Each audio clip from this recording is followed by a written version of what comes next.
Sa dinami-rami po ng mga kakaibang gulay dito sa Thailand, saluyot po ang wala.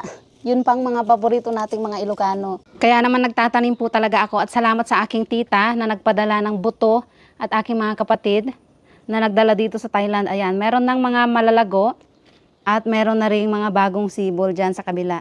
Bakit kaya napakarami naman nilang mga kinakain ng mga gulay-gulay na kakaiba.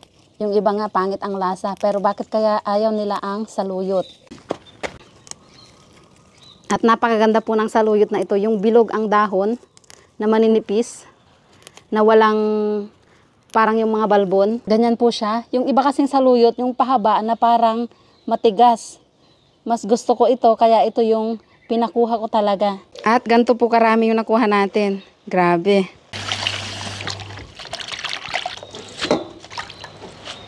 Pwede nang ilagay ang saluyot.